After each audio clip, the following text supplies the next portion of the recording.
کے ذرے اچھال دیتا ہے تو چاند تاروں کو بھی حیرت میں ڈال دیتا ہے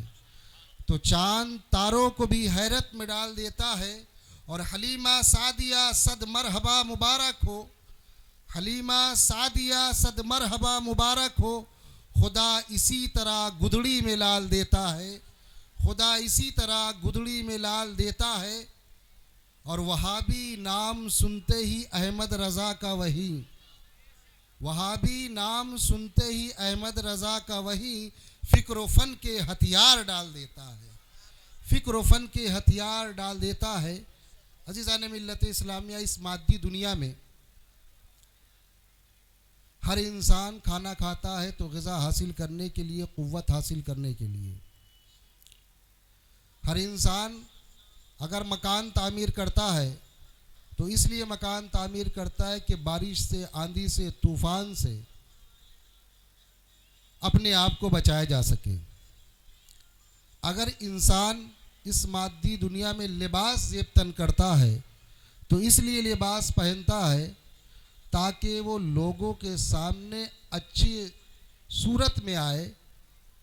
اس کی شخصیت اچھے سے اجاگر ہو. انسان سردیوں میں گرمیوں میں ایئر کنڈیشن اور کولر کا انتظام کرتا ہے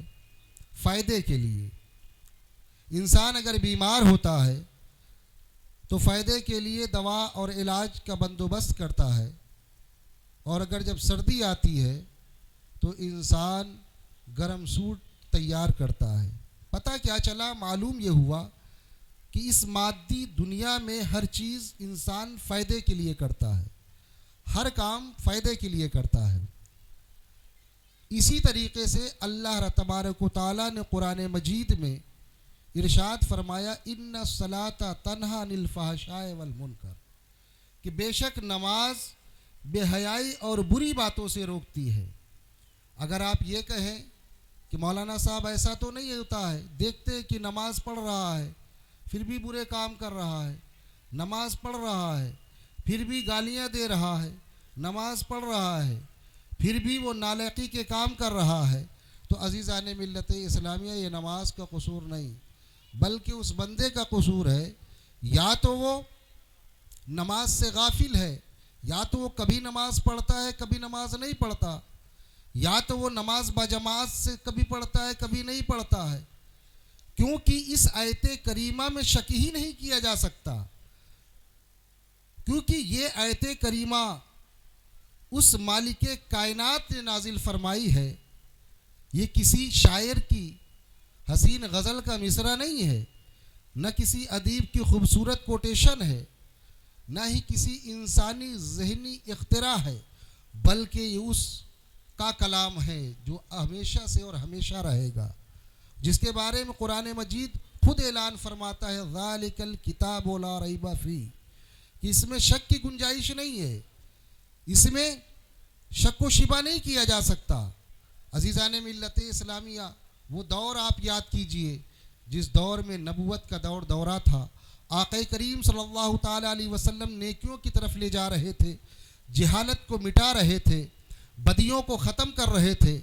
نور کی روشنی بکھیر رہے تھے. عزیزان ملت اسلامیہ کفر کو ختم کر رہے تھے. اس زمانے میں حضرت انس رضی اللہ تعالیٰ عنہ سے روایت ہے کہ ایک صحابی رسول تھے، نماز پڑھا کرتے تھے مگر ان سے کبائر کا ارتکاب ہو جایا کرتا تھا. آقا کریم صلی اللہ تعالیٰ علیہ وسلم کو اس سے مطلع کیا گیا کہ حضور وہ نمازیں بھی پڑھتا ہے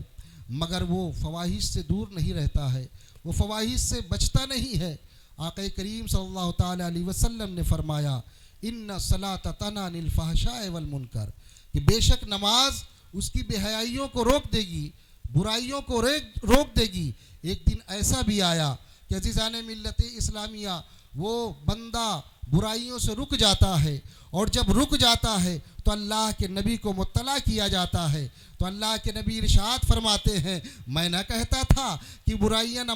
نماز برائیوں کو ختم کر دے گی، میں نہ بتاتا تھا کہ نماز بے حیائیوں کو روک دے گی. پتہ کیا چلا کہ نماز تو بے حیائی سے روک رہی ہے برائیوں سے روک رہی ہے، یہ نمازی کی غلطی ہے کہ نماز صحیح وقت میں نہیں ادا کر رہا ہے، نماز کو صحیح سے نہیں لے رہا ہے، نماز کی ادائیگی کے لیے وضو صحیح ہے اس کا کہ نہیں ہے، غسل اس کا صحیح ہے کہ نہیں ہے، نماز کے لیے طہارت ضروری ہے۔ پہلے ہم غور کریں کیا ہم طہارت حاصل کر رہے ہیں کہ نہیں کر رہے ہیں، آخر ہم کیوں نماز پڑھ رہے ہیں اور برائیوں کا ارتکاب کر رہے ہیں۔ اس کی وجہ یہی ہے کہ نماز تو برائیوں سے روک رہی ہے، مگر ہم اور آپ ہیں کہ نماز کی طرف من نہیں لگا رہے ہیں، نماز کی طرف دل نہیں لگا رہے ہیں، نماز کی طرف ہم آ نہیں رہے ہیں۔ آج یہ مجمع آپ دیکھو، اتنا مجمع ہے، ابھی نعت و منقبت پڑھی جا رہی تھی، ہر ایک اچھل اچھل کر داد دے رہا تھا، ہر ایک اچھل اچھل کر اپنی گاڑی کمائی کو اس شاعر کے حوالے کر رہا تھا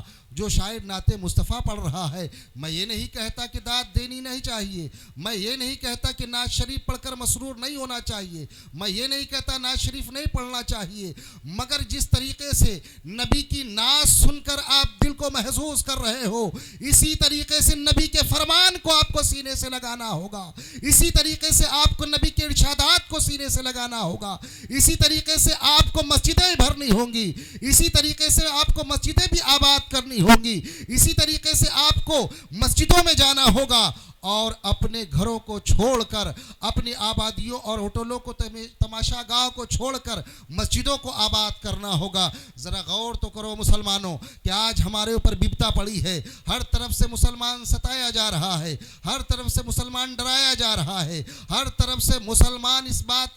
بات کی شکایت کر رہا ہے کہ ہم پریشان حال ہیں، ہمارے گھر میں برکت نہیں ہوتی ہے، ہمارے گھر میں رحمتیں نہیں ہیں، ہمارا کاروبار نہیں چل رہا ہے، ہماری دکانیں نہیں چل رہی ہے، ہمارے کاروبار میں کمی آ گئی ہے، ہم تنزلی کی طرف جا رہے ہیں، ہم ترقی کی طرف نہیں جا رہے ہیں۔ اس کی وجہ کیا ہے؟ مسلمانوں ذرا ہم غور کریں، اپنے آپ پر غور کریں، پھر ہم دیکھیں یہ کون سا طریقہ ہم نے اپنایا ہے، کون سے طریقے پر ہم چل رہے ہیں۔ اسلام نے جو پیارا مذہب، اسلام نے جو پیارا قانون دیا تھا، اس قانون کو ہم پس پشت ڈال چکے ہیں۔ ہم قرآنی احکام پر نہیں چل رہے ہیں، ہم قرآن کے دستور پر نہیں چل رہے ہیں، ہم قرآن کے نظام پر نہیں چل رہے ہیں، ہم قرآن کے آئین پر نہیں چل رہے ہیں۔ وقت کی گھڑیاں پکار پکار کر ہمیں دعوت دے رہی ہے کہ اے مسلمانوں، ابھی خواب غفلت سے بیدار ہو جاؤ، اس لیے کہ اب بھی اگر وقت رہتے نہ جاگے تو یاد رکھو کوئی پرسان حال نہ ہوگا۔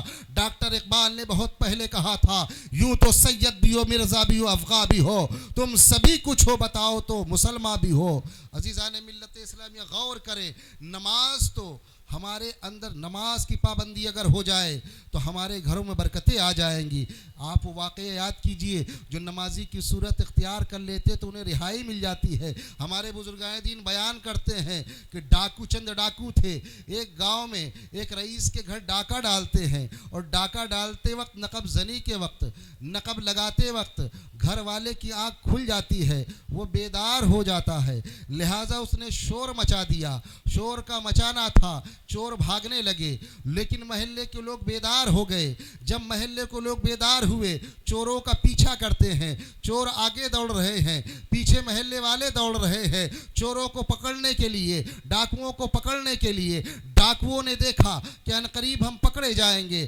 عنقریب ہم مارے جائیں گے، عنقریب ہمارا راز کھل جائے گا، لہٰذا سامنے ایک مسجد نظر آتی ہے، اس مسجد کا دروازہ کھلا دیکھتے ہیں، اسی مسجد کے اندر داخل ہو جاتے ہیں اور نمازیوں کی صورت اختیار کر لیتے ہیں۔ محلے والے پیچھے بھاگ کر مسجد میں داخل ہوتے ہیں، دیکھتے یہاں تو چند لوگ ہیں جو نماز میں مصروف ہیں، جو نمازی کی صورت میں ہیں، یہاں پر کوئی چور نہیں لگتا ہے، لہٰذا محلے والوں نے کہا یہاں کوئی چور نہیں ہے، چور لگتا ہے ہم لوگوں کو نظر بچا کر ہم لوگوں سے بھاگ گئے ہیں، لہٰذا وہ لوگ واپس اپنے گھروں کو چلے گئے۔ اب ڈاکوؤں کا سرگنا، چوروں کے سرگنے نے کہا، اے میرے ساتھیوں، اے میرے ہمنوا، اے میرے ساتھیوں، دیکھو ہم نے نمازی کی صورت اختیار کر لی تو ہم محلے والوں سے بچ گئے، اگر ہم صحیح معنوں میں نمازی بن جائیں تو ہمیں یقین ہے کہ پروردگار عالم ہمارے گناہوں کو بخش دے گا، عذاب دوزخ سے ہمیں نجات دے دے گا۔